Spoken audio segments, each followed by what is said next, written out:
राधे राधे। जय श्री कृष्णा।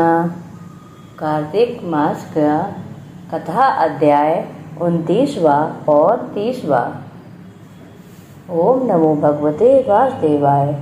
भगवान के 52 अवतार एवं आकाश गंगा की उत्पत्ति की कथा सुनकर ऋषियों ने श्री सूत जी से कहा, हे महाराज, कृपा कर कार्तिक शुक्ल की अष्टमी, जो गोपा अष्टमी के नाम से भी विख्यात है, उसका महात्म्य सुनाए। इस अष्टमी का नाम गोपा अष्टमी क्यों और कब कैसे पड़ा? सूत जी बोले, हे ऋषिगणों, गौ रक्षक एवं पालक श्री कृष्ण जी अपने गोप गोपियों के संग कार्तिक शुक्ल अष्टमी को ही प्रथम बार गाय चराने के लिए वन में ले गए थे। इसी कारण इसे गोपा अष्टमी कहा गया है। ये ऋषियों, गौ रक्षा करने एवं गायों का पालन करने के कारण ही श्री कृष्ण का नाम गोपाल पड़ा। गोपा अष्टमी के संबंध में एक कथा और है। भगवान श्री कृष्ण की शक्ति जानने के लिए एक बार ब्रह्मा जी ने गोप गायों के बछड़ों को एक माह तक एक गुफा में छिपाया रखा। भगवान श्री कृष्ण ने अपनी शक्ति से सभी ग्वाल वालों को ऐसा बना दिया कि वे गौओं को उनके बछड़े और माता पिता को उनके बच्चे लगते थे। एक माह बाद ब्रह्मा जी ने उनसे क्षमा मांगी। हे ऋषिगणों, गोपा अष्टमी के दिन गौओं की पूजा करके उसकी प्रदक्षिणा करनी चाहिए। फिर कुछ दूर तक गौ के पीछे पीछे चलें। इस दिन श्री कृष्ण भगवान की परम प्रिया श्री राधा जी के नाम से विख्यात राधा कुंड में स्नान करके जो व्यक्ति भगवान श्री कृष्ण का पूजन करता है, उसके संपूर्ण पाप नष्ट हो जाते हैं। हे ऋषिगणों, इस दिन सायकाल गौधूली के समय गायों के पीछे पीछे चलने से अनेक जन्मों के पाप समूल नष्ट हो जाते हैं। इस दिन गौदान करने से अनेक गौओं की दान का फल मिलता है और गाय की सेवा करने से परम पद की प्राप्ति होती है। बोलो श्री हरि नारायण की जय। 29वां अध्याय संपूर्ण। श्रीमन नारायण नारायण हरि हरि, भजमन नारायण नारायण हरि हरि, श्रीमन नारायण नारायण हरि हरि, भजमन नारायण नारायण हरि हरि। बोलो श्री नारायण हरि की जय। 30वां अध्याय। ओम नमो भगवते वासुदेवाय। ओम नमो भगवते वासुदेवाय। ओम नमो भगवते वासुदेवाय। महाराज पृथु ने विनय पूर्वक नारद जी से कहा, भगवान, आप समस्त वेद शास्त्रों एवं पुराणों के ज्ञाता हैं, अतः कृपा करके यह बताइए कि किस देवता की कितनी परिक्रमा करनी चाहिए तथा उसका क्या फल प्राप्त होता है। यह सुनकर नारद जी बोले, हे राजन, ज्ञान वृद्धि एवं पुण्य प्राप्ति की दृष्टि से तुम्हारा यह प्रश्न अत्यंत महत्वपूर्ण है। सुनो, देवी की 1, सूर्य और अग्नि की 7, गणेश जी की 3, भगवान शिव की आधी, पितरों की 3 अथवा 4, विष्णु जी की 4 परिक्रमाएं होती हैं। इस संबंध में मैं तुम्हें देवराज इंद्र और देवगुरु बृहस्पति का इतिहास सुनाता हूँ। ध्यान पूर्वक सुनो। व्यवस्थ मनवंतर में एक बार इंद्र सहित सभी देवता देवगुरु बृहस्पति जी के पास गए और उनसे पूछा, हे गुरुदेव, ब्रह्म काल से सब पहले यह सृष्टि कैसी थी? इंद्र आदि देवगण कैसे थे तथा उनके कार्य क्या थे? यह सुनकर देवगुरु बृहस्पति जी ने कहा, हे देवराज, उस काल की बात तो हम भी नहीं जानते, क्योंकि उस काल को बीते अब तक 6 मनवंतर हो चुके हैं। परंतु आपकी ही नगरी में सुधर्मा नामक व्यक्ति रहता है, वह इस संबंध में सब कुछ बता सकता है।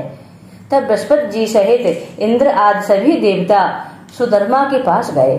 सुधर्मा ने देवगुरु बृहस्पति, देवराज इंद्र सहित सभी देवताओं का यथाविध पूजन व आदर सत्कार किया। देवराज इंद्र सुधर्मा की राजलक्ष्मी एवं वैभव देखकर दंग रह गए। उन्होंने पूछा, हे सुधर्मा, इतनी राजलक्ष्मी व वैभव तुम्हें कैसे प्राप्त हुआ? तुमने ऐसा कौन सा यज्ञ, तप अथवा दान किया है जिसके प्रभाव से ब्रह्म काल से पहले की बात भी जानते हो? यह जानने की हमारी प्रबल अभिलाषा है। देवराज इंद्र के आग्रह पर सुधर्मा ने कहा, हे देवराज, जब चारों युगों की 1000 चौकड़ी बीत जाती है, तब ब्रह्मा जी का एक दिन होता है। उस एक दिन में 14 मनु और इंद्र होते हैं। जब हम विष्णु लोक में थे तब वहां पर रहते हमारे सामने इतनी ब्रह्मा हो चुके हैं कि हम उनकी गणना भी नहीं कर सकते। उसके बाद ही हम यहाँ स्वर्ग में आए। हे देवराज, हमने जो एकमात्र अच्छा कर्म करके इतनी लंबी आयु पाई है उसका इतिहास सुनो। अपने पूर्व जन्म में मैं मांस बच्ची गिद्ध था। एक बार कार्तिक शुक्ल पक्ष की नवमी को मैं श्री विष्णु के मंदिर पर बैठा था कि एक शिकारी ने आकर वार मारा, जिससे घायल होकर मैं विष्णु मंदिर में जा गिरा। उसी समय सांस लोभी एक कुत्ते ने आकर मुझे पकड़ लिया। उसकी देखा देखी अन्य कुत्ते भी वहां आ गए। वह कुत्ता उनसे डरकर मुझे मुंह में दबाकर मंदिर के चारों ओर घूमने लगा। अन्य कुत्ते भी उसके पीछे थे। इस प्रकार सबने मंदिर की प्रदक्षिणा कर ली। इस बीच मेरी मृत्यु हो गई। ये देवराज, मंदिर की प्रदक्षिणा से भगवान अत्यंत प्रसन्न हुए और उन्होंने मुझे अपना परम पद दे दिया। यह वृतांत सुनकर देवराज इंद्र एवं अन्य देवतागण अति प्रसन्न हुए और उन्होंने भी भगवान का पूजन कर प्रदक्षिणा की। तत्पश्चात नारद जी ने नवमी एवं भगवान की परिक्रमा का महत्व बताते हुए कहा, हे राजन, कार्तिक शुक्ल नवमी सतयुग की आदि तिथि है। नवमी के दिन भगवान की पूजा, प्रदक्षिणा, व्रत, दान, तप तथा यज्ञ करने का कई गुना फल प्राप्त होता है। यदि कार्तिक शुक्ल नवमी को मथुरा में जाकर भगवान का पूजन एवं परिक्रमा की जाए तो उससे अनंत फल की प्राप्ति होती है। हे राजा प्रभु, प्रदक्षिणा करने में जितने पग उठते हैं उसके परिक्रमा करने वाले के उतने ही कुल वैकुंठ में वास करते हैं। यदि मथुरा नगरी जाना संभव न हो तो हे राजन, किसी अन्य धार्मिक स्थल पर जाकर परिक्रमा करनी चाहिए। यदि यह भी संभव न हो तो किसी ब्राह्मण की, भगवान विष्णु की प्रतिमा की, गौ, तुलसी अथवा शालिग्राम की परिक्रमा कर लेनी चाहिए। हे राजन, तुलसी जी अथवा शालिग्राम की प्रदक्षिणा करने से समुद्र सहित संपूर्ण पृथ्वी की परिक्रमा करने का फल प्राप्त होता है। कार्तिक के शुक्ल पक्ष की नवमी को गौ, ब्राह्मण, देवालय, तुलसी वन, साधु, वैरागी, जीवन मुक्त, परमहंस, गृहस्थ, वेद, उपवेद तथा पुराण ये सब ग्राम में ही निवास करते हैं। अतः अपने ग्राम की प्रदक्षिणा करने मात्र से ही सभी की प्रदक्षिणा हो जाती है। हे राजन, यदि ग्राम की प्रदक्षिणा करनी हो तो प्रातः काल स्नान आदि से निवृत्त होकर कमंडल हाथ में लें। ओम नमो भगवते वासुदेवाय का जप करते हुए सूर्योदय से पूर्व ही प्रदक्षिणा आरंभ करें। ब्राह्मण देव स्थान अथवा शालिग्राम की प्रदक्षिणा सूर्योदय के बाद भी की जा सकती है। बोलो श्री हरि नारायण की जय। 30वां अध्याय संपूर्ण। श्रीमन नारायण नारायण हरि हरि, भजमन नारायण नारायण हरि हरि। तेरी लीला सबसे न्यारी न्यारी हरि हरि। श्रीमन नारायण नारायण हरि हरि, भजमन नारायण नारायण हरि हरि। 31वां अध्याय और 32वां अध्याय। ओम नमो भगवते वासुदेवाय। ओम नमो भगवते वासुदेवाय। ओम नमो भगवते वासुदेवाय। नारद जी की यह कथाएं महाराज पृथु बड़ी श्रद्धा एवं मनोयोग से सुन रहे थे, साथ ही अपनी जिज्ञासाओं का शमन भी कर रहे थे। अब उन्हें भीष्म पंचक व्रत का महत्व जानने की इच्छा हुई। तब उन्होंने नारद जी से इस प्रकार कहा, हे देवर्षि, आप सर्व ज्ञाता हैं। अब भीष्म पंचक व्रत जो कि भगवान को अत्यंत प्रिय है, इसके विषय में बताएं। यह किस कारण इतना प्रसिद्ध हुआ, यह जानने की मेरी प्रबल इच्छा है। नारद जी बोले, हे महाराज पृथु, यह व्रत अनादिकाल से था, परंतु बीच में लुप्त हो गया था। इसका पुनः उदय कैसे हुआ, यह वृतांत सुनो। इस युग में भगवान श्री कृष्ण ने भीष्म पितामह को यह व्रत बताया था और उन्होंने ही इसे सर्वप्रथम किया था। इसी कारण इसका नाम भीष्म पंचक के नाम से प्रसिद्ध हुआ। हे राजन, महाभारत युद्ध से पहले जब भगवान श्री कृष्ण कौरवों को समझाने के लिए गए तो सर्वप्रथम वे विदुर जी के पास पहुंचे। विदुर जी ने उनका हृदय से आदर सत्कार किया। तत्पश्चात वे भीष्म जी के पास गए। वहां जाकर कुशल क्षेम के आदान प्रदान के बाद श्री कृष्ण भगवान ने अपने आगमन का संपूर्ण वृत्तांत भीष्म जी को बताया। तब भीष्म जी बोले, हे श्री कृष्ण, आप मेरी कुछ उत्सुकता का समाधान करें। आप तीनों लोकों के स्वामी होते हुए भी केवल पांडवों की तरफ से ही दूत बनकर क्यों आए हैं तथा पांडवों के प्रति आपका इतना प्रेम है, इसका क्या कारण है? तीनों लोग आपके वश में हैं, तब पांडवों ने ऐसा कौन सा व्रत, तप, जप, दान, पुण्य अथवा यज्ञ किया है, अथवा ऐसा कौन सा वशीकरण उनके पास है जिसके कारण आप उनके वश में हो गए हैं? यह सुनकर मधुसूदन भगवान श्री कृष्ण मुस्कुराए और बोले, हे गंगा पुत्र, यद्यपि यह गुप्त रहस्य है तथापि मैं आपकी उत्सुकता शांत अवश्य करूंगा। पूर्व जन्म में उन पांचों भाइयों ने एक ऐसा व्रत किया था जो मुझे अत्यंत प्रिय है। इसी कारण हे गंगा पुत्र, मैं उनके वश में हूँ। हे मधुसूदन, अब तो मेरी उत्सुकता और अधिक बढ़ रही है। कृपया बताएं कि वह कौन सा व्रत है जिसे करने से आप वश में हो जाते हैं। सुनिए, भगवान श्री कृष्ण ने कहा, मैं आपको पूरा वृत्तांत सुनाता हूँ। प्राचीन काल में उज्जैन नाम नगरी में 5 ब्राह्मण थे। इनके नाम कवि, शुचि, द्रोण, दंत तथा हंस थे। ये पांचों सभी वेदों के ज्ञाता, युवा, रूपवान तथा गंधर्व विद्या में निपुण थे। सभी दशाओं में जा जाकर उन्होंने अपनी गायन विद्या द्वारा खूब धन अर्जित किया।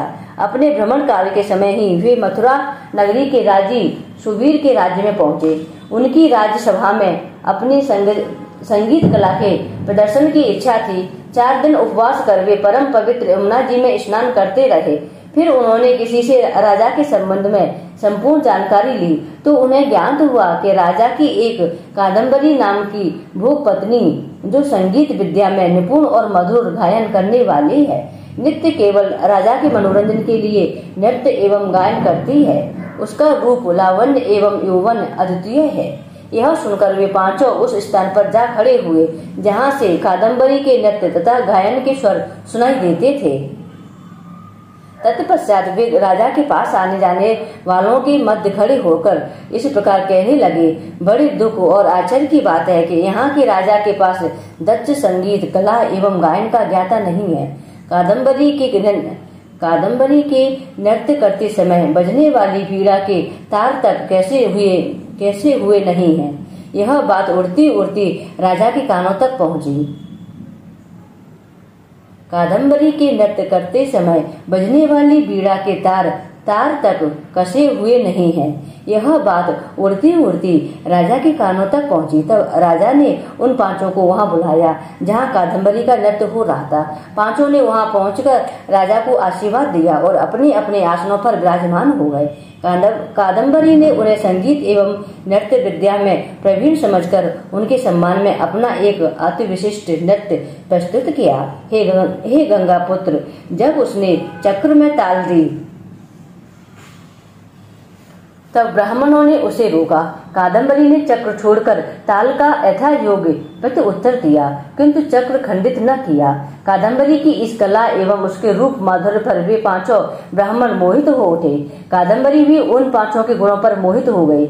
उसी रात्रि उसने एक सखी के माध्यम से उन पांचों तक यह संदेश भेजा कि उनमें से एक व्यक्ति प्रतिदिन नगर के उत्तर की ओर यमुना तट के समीप वृक्षों से घिरे अनंत नामक निर्जन तीर्थ पर मेरे पास आकर अपनी अपनी विद्या तथा गुण का प्रदर्शन करें। उस समय मैं भी वीणा तथा राग का कौशल दिखाऊंगी। ब्राह्मण कला प्रेमी एवं गुणवंत संगीतकार थे और कादम्बरी से प्रभावित भी थे, अतः उन्होंने स्वीकृति दे दी। भगवान श्री कृष्ण बोले, हे भीष्म जी, मेरा एक भक्त था, दुष्ट संगति के भय से गांव से दूर वहां आकर रहता था। उन दिनों वह भीष्म पंचक व्रत कर रहा था और उसी देवालय में मेरा पूजन करता था। कार्तिक शुक्ल एकादशी के दिन कवि नाम का बड़ा भाई उस देवालय में आया। कादम्बरी भी समय पर वहां पहुंच गई। वहां मेरे भक्त ने जिस प्रकार मेरा पूजन किया, कवि नामक उस ब्राह्मण ने भी वैसे ही मेरा पूजन किया। उसके बाद वीणा लेकर उसने गायन आरंभ कर दिया। मेरा भक्त क्योंकि अपने मन पर विजय प्राप्त कर चुका था, अतः उसे गायन और कादम्बरी को नृत्य करते देख उसे लेश मात्र भी क्रोध नहीं आया। प्रातः काल होने पर मेरे भक्त ने गोबर से आचमन किया। कवि नामक उस ब्राह्मण ने भी उसे देखकर वैसा ही किया। कादम्बरी अपने महल को जा चुकी थी। हे गंगा पुत्र, मेरे भक्त की संगति, रात्रि जागरण और मेरा श्रद्धा से पूजन करने से कवि के समस्त पाप नष्ट हो गए। अतः द्वादशी के दिन वह अपना समस्त द्रव्य दान कर विरक्त हो गया। दूसरे दिन शुचि आया, उसने भी मेरे ब्रह्मचारी की भांति देखा देखी उसी प्रकार मेरा पूजन किया। फिर रात्रि भर कादम्बरी के साथ नृत्य गायन कर सुबह उसने गोमूत्र का आचमन किया। तत्पश्चात उसने भी अपना समस्त धन दान कर दिया और सन्यासी हो गया। उसने निश्चय किया कि जिस प्रकार कादम्बरी के नृत्य गायन एवं रूप लावण्य को देखकर ब्रह्मचारी का मन चलायमान नहीं हुआ, उसी प्रकार मुझे भी अपने मन को वश में करना चाहिए। हे विष्णु जी, इसी प्रकार त्रयोदशी को दंड, चतुर्दशी को दंत एवं पूर्णिमा को हंस भी कहा जाता है। हंस भी वहां आया। हे विष्णु जी, इसी प्रकार त्रयोदशी को दंड, चतुर्दशी को दंत एवं पूर्णिमा को हंस भी वहां आया। उन्होंने भी अपने दोनों बड़े भाइयों की भांति पूजन कर रात्रि भर नृत्य गायन किया और दूसरे दिन विरक्त हो गए। उनमें से दंड ने गौ दुग्ध का आचमन किया, दंत ने ब्रह्मचारी से बचे घी का आचमन किया और हंस नाम वाले सबसे छोटे भाई ने ब्रह्मचारी को प्रणाम करके पश्चात यमुना में स्नान करके आंवले के वृक्ष के नीचे श्राद्ध कर्म किया। इस प्रकार पांचों भाइयों ने एक एक दिन यह व्रत किया। हे गंगा पुत्र, कार्तिक मास में हमारा पूजन व दान पुण्य करने से करोड़ों यज्ञों के समान फल मिलता है। उधर जब राजा को कादम्बरी के नृत्य प्रति महल से जाने का समाचार मिला तो उसने उसे महल में बंद कर दिया। कार्तिक मास में हमारे समक्ष नृत्य गायन करने के फलस्वरूप ही अपने अगले जन्म में कादम्बरी द्रौपदी हुई। हंस नाम वाला ब्राह्मण आंवले के नीचे श्रद्धा आदि कर्म करने के कारण युधिष्ठिर हुआ। एकादशी जागरण करने के कारण कवि अर्जुन, शुचि, सहदेव, दंत, नकुल और दंड नाम वाला ब्राह्मण भीम हुआ। हे भीष्म जी, पूर्व जन्मों में पांडवों द्वारा किए गए इस व्रत के कारण ही मैं उनके वशीभूत हुआ हूँ। नारद जी ने राजा पृथु से कहा, हे राजन, कलाकार को संयमी और आस्थावान होना चाहिए। उन पांचों ब्राह्मणों में यही गुण था। बोलो श्री हरि नारायण की जय। 31वां अध्याय संपूर्ण। श्रीमन नारायण नारायण हरि हरि, भस्मन नारायण नारायण हरि हरि। बोलो श्री हरि नारायण की जय।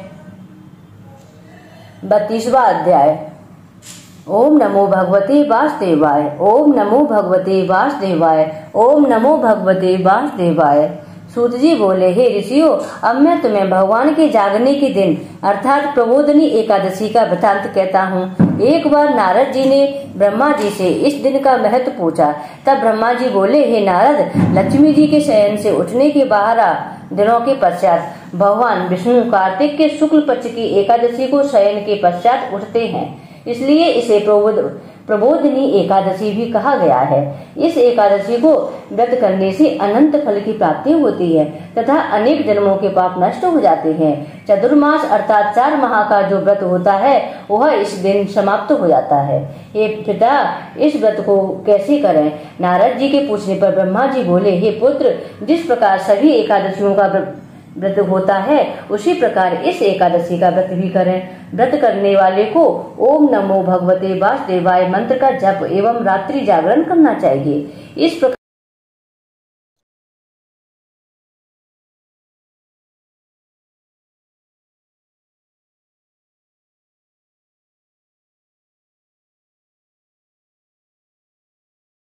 उत्सव आदि भी करना चाहिए। हे देवर्षि, इस व्रत के साथ भीष्म पंचक व्रत करने वाले तो प्रभु के विशेष प्रिय पात्र बन जाते हैं। सूत जी बोले, हे ऋषिगणों, कार्तिक शुक्ल द्वादशी का ध्वजारोहण करने से संपूर्ण पाप नष्ट हो जाते हैं। हे मुनीश्वरों, चारों वर्णों में से जो कोई भी भगवान के मंदिर में झंडी लगाता है वह ब्रह्म आदि देवताओं द्वारा सम्मानित होकर विष्णु लोक को जाता है। इस संबंध में मैं आपको यह वृतांत सुनाता हूँ जो नारद जी ने राजा पृथु को सुनाया था। ध्यान पूर्वक सुनो। देवर्षि नारद ने कहा, हे राजन, इस संबंध में एक प्राचीन इतिहास सुनो। बहुत पहले सतयुग में सुमित नामक एक चंद्रवंशीय राजा था। वह भगवान विष्णु का परम भक्त था। उसका शासन सप्त द्वीपों तक फैला था। हे महाराज प्रतु, उसकी पत्नी रानी सत्यवती थी। ईश्वर की परम भक्त और पतिव्रता थी। वह भगवान के समक्ष नृत्य करती और कार्तिक के शुक्ल पक्ष की द्वादशी को भगवान के मंदिर में ध्वजा बांधा करती थी। एक दिन विवांडक ऋषि वहां आए। राजा और रानी ने उनका बड़ा आदर सत्कार किया। उस दिन राजा रानी ने ध्वजारोहण किया, जिसे देखकर ऋषिवर ने कहा, हे राजन, भगवान को प्रसन्न करने के और भी अनेक साधन है, तब आपकी ध्वजारोहण करने में भी इतनी श्रद्धा क्यों है? यह सुनकर राजा सुमिति ने कहा, हे महाराज, इसका एक बड़ा ही अद्भुत इतिहास है। मैं आपको सुनाता हूँ। पूर्व जन्म में मेरा नाम मालिनी था। ब्राह्मण कुल में उत्पन्न होकर भी मैं शूद्रों की भांति कार्य करता था। द्वेष, कुकर्म, पाप और वेश्यागमन यही मेरे कार्य थे। इन कुकृत्यों के कारण ही मेरे बंधु बांधवों ने मुझे त्याग दिया। तब मैं वन में जाकर एक टूटे फूटे विष्णु मंदिर में रहने लगा। मैं वन में जीव जंतु एवं मृग आदि मारकर अपनी क्षुधा शांत करता था। एक दिन विंध्याचल पर्वत पर रहने वाली कोकिलिनी नामक एक निषाद कन्या, जिसने अपने पति को मार दिया था, भूख से व्याकुल होकर वहां आई और मेरे पास ही रहने लगी। एक दिन हमने एक कपड़े को छड़ी में बांधकर झंडी सी बनाई और मदरा पीकर सारी रात भगवान की मूर्ति के समझ नृत्य करते रहे। ये महामुनि, संयोगवश उस दिन कार्तिक मास के शुक्ल पक्ष की द्वादशी थी। सारी रात नृत्य करते रहने के कारण प्रातः काल हम दोनों की मृत्यु हो गई। तब यम के दूत आए और हमें यम फांस में बांधकर प्रताड़ित करते हुए यमराज के पास ले गए। ठीक उसी समय विष्णु भगवान के दूत विमान लेकर वहां आ गए और यमदूतों को धिक्कारते हुए बोले, तुम सिर्फ पापियों को यमपुरी ले जा सकते हो, धर्मात्माओं को नहीं। इस पर यमदूत भी क्रोधित होकर बोले कि ये दोनों तो महापापी हैं, इन्होंने अपने जीवन में एक भी पुण्य का कार्य नहीं किया है, इसी कारण हम इन्हें यमपुरी ले आए हैं। इस पर विष्णु दूत बोले, बड़े खेद का विषय है कि तुम्हें धर्म अधर्म का तनिक भी ज्ञान नहीं। यह सत्य ही है कि जीवन भर ये दोनों कुकृत्यों में लीन रहे, परंतु कार्तिक शुक्ल द्वादशी को इन्होंने भगवान के मंदिर में ध्वजारोहण तथा नृत्य गायन किया है, जिससे इनके समस्त पाप नष्ट हो गए हैं। इसलिए ये विष्णु लोक जाने के लिए अधिकारी हैं। ये दूतों, भले ही इन्होंने यह कार्य अनजाने में किया है, किंतु भगवान को प्रिय लगने वाला कार्य किया है।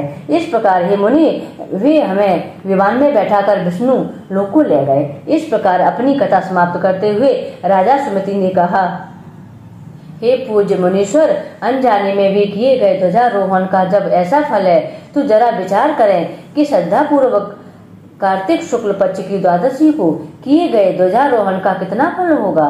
उसका तो वर्णन ही नहीं किया जा सकता। यह कथा सुनकर विवांडक ऋषि ने राजा रानी को आशीर्वाद दिया और तप करने के लिए वन की ओर चले गए। बोलो श्री हरि नारायण की जय। 32वां अध्याय संपूर्ण। श्रीमन नारायण नारायण हरि हरि, भजमन नारायण नारायण हरि हरि, श्रीमन नारायण नारायण हरि हरि। राधे राधे।